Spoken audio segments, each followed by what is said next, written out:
I call upon Honorable Paias Wingiti to make a speech. Mr. Speaker, Your Excellency the Governor General, the Prime Minister of Papua New Guinea, his Chief Justice,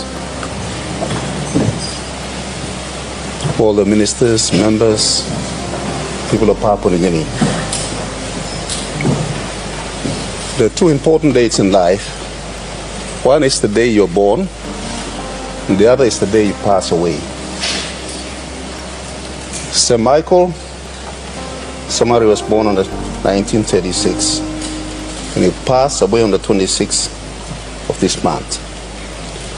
During his space of life, the effect he had on society, the influence he had in our country and in the region is so huge.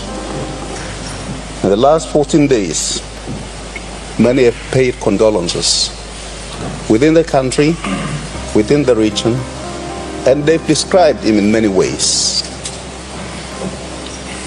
Somare was born to be a leader. He was a born leader. When he went to school, and he became a teacher, and later became a broadcasting officer, some of the big influences that had on him, they were influences that had effect on him, which just shaped him. As he was going to school in Sogeri, he built and met a lot of good Papua New Guinean mates. They were young. They were Papua New Guineans. They were going to school, seeing what their country was like, how they're experiencing it, and what the relationship was between our colonial masters and themselves. And while they were there were many other influences that were taking place. They see how other countries in the Commonwealth, the British Empire, had many colonies in Africa and Asian region. They were seeing these changes, that black people in those countries were slowly becoming independent. The countries like Ghana became independent in 1957. Close by, they see Malaysia became independent in 1957. That made Somare. Somare was determined. Somare was the magnet that got Papua New Guinea young men together. And he started his journey. When he came to the administration college in 1965, he met another young Australian, Bob Hawke, who was a research officer with the ACTU, Australian Trade Union. Bob Hawke was young, and he was from the Labour Party. The Labour Party in Australia were more progressive. They were international. They were not in government at that time, in 1965. Somare became a politician in 1968. That shaped him. But that laid the foundation, because he was in a region where he was able to figure out the country, the region, Indonesia, Singapore, Australia, the Pacific. He could see that. So the relations it built with the Labour Party was so critical to the independence of this country. Bob Hawke became the ACTU president in 1969. That's the time when Grand Chief Michael Somare became member of parliament in 68. That strong relationship with the Labour Party was so fundamental to the success of this country. When he became, in 1968, when he became member of parliament, there was certain changes taking place. Tanzania, another country in Africa, became independent. Julius Nyerere became the Prime Minister of Tanzania. In Kenya, Jomo Kenyatta became president in 1963. And then close by, Singapore, Lee Kuan Yew became Prime Minister in 1965. In 1967, there was another major event that took place. in Indonesia, Sukarno, the founding prime minister, president of Sukarno, was removed by General Suharto. Now, this was all happening within the region, and Somare was a young man. Somare could see that, could see where his country will be. And it was the magnet that brought other Papua New Guinea like-minded together.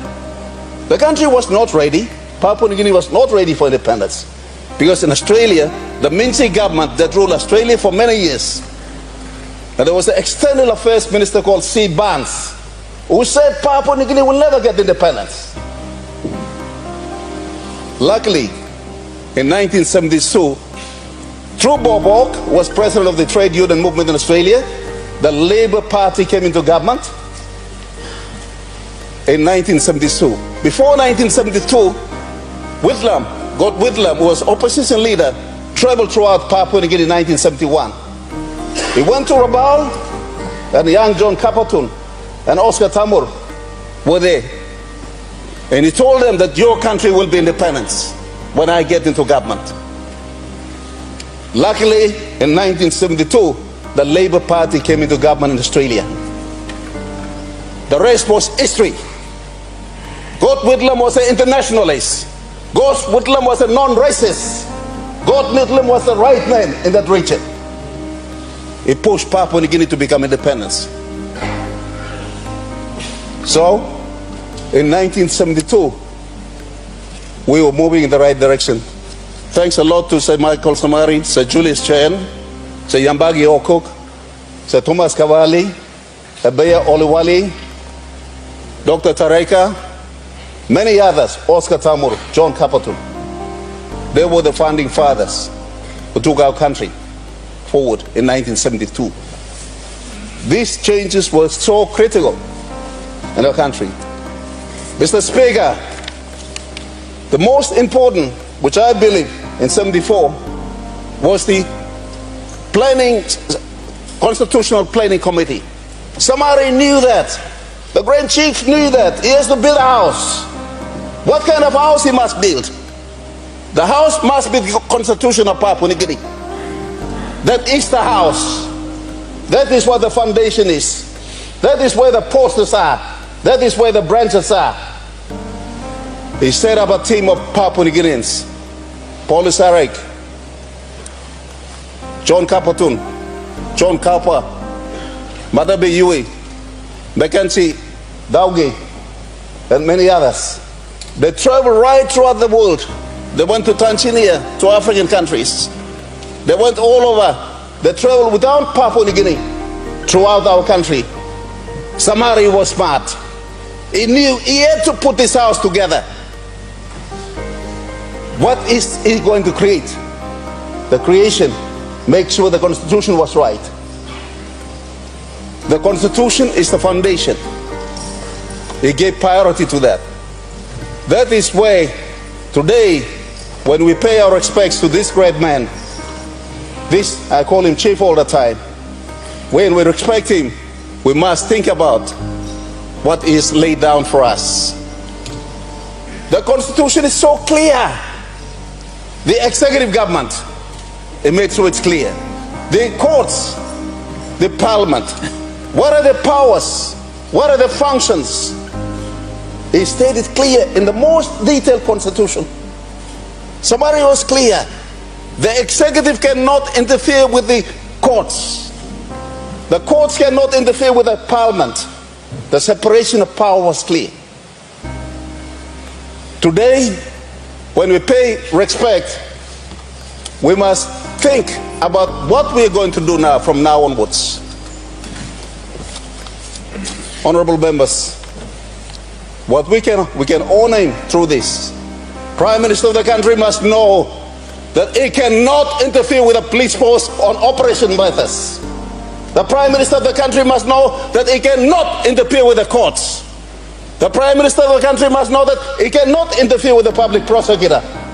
The Prime Minister of the country must know he cannot interfere with the Ombudsman Commission.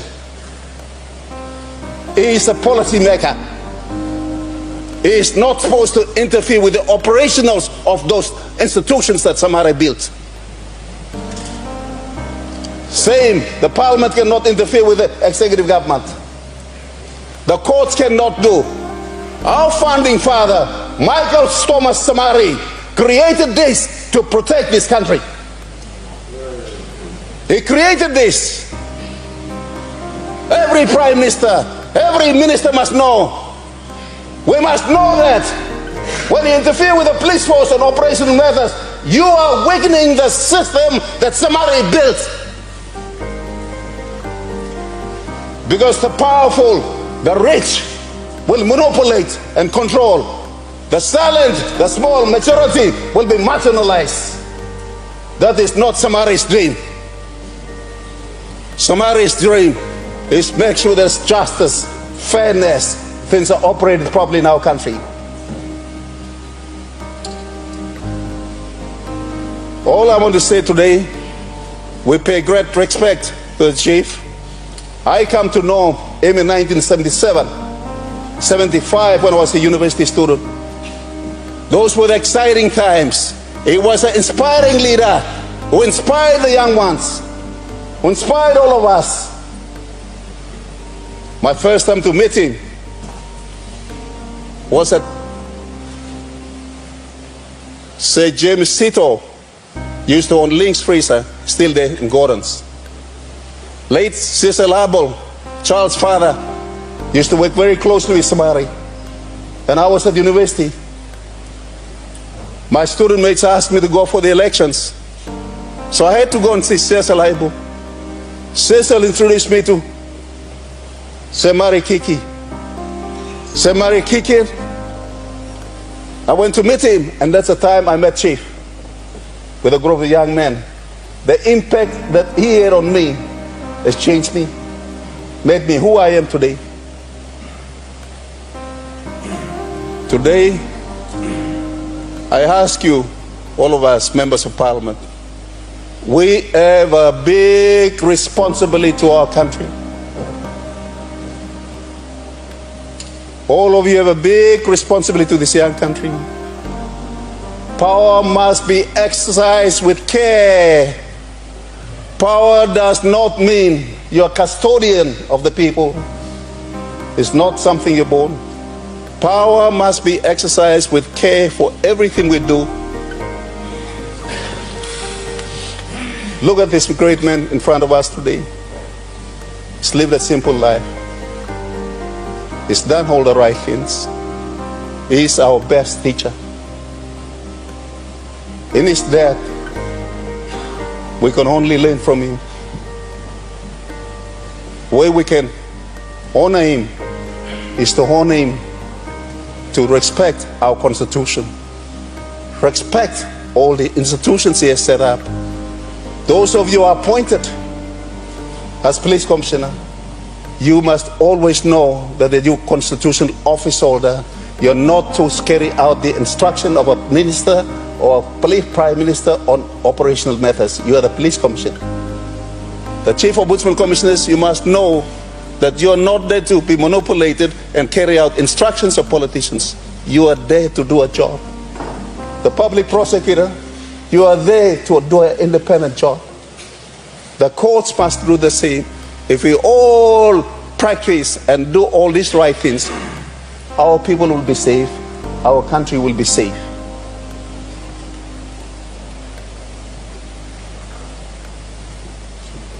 Lady Veronica, Ata, Betha, Sana, Michael Jr., my time to meet and sit with said Grand Chief was when I was sitting beside him at the funeral service of Somare. He was in the middle, I was sitting on the side, the Prime Minister was sitting on the other side. I sat with him, and then we finished the service, and I said goodbye to him. I'm going to go to the independent jail to see McCarry's body put down. I said goodbye to him. That was the only time I met him. The second time, I wanted to come and pay him a visit on the 25th. I told my son Nathan Wingiti, get in touch with the Somare boys and let them know I'm coming down to see him. I flew down on Thursday in the afternoon, the last flight from Hagen. Came down and gave a call. Nathan gave the call for Arthur, Sana, and Beth, Dulcie. I called. Dulcie answered. I'm coming to pay a visit to my friend. Is he there? Can I come to the hospital? Dulcie said, Papa, and me put him in intensive care. You come to monitor him and me by carry me go looking. On that day, I was thinking a lot, sleeping. The next morning I got up. The first news I got was on ABC. I didn't see him. I came to see him. I didn't see him. He was a great Papua New Guinean. On behalf of all the people of Papua New Guinea, Grand Chief, you have influenced the lives of all our people in the country.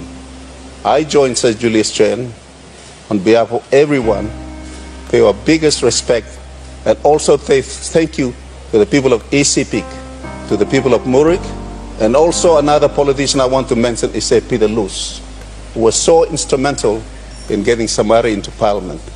With this, rest in peace.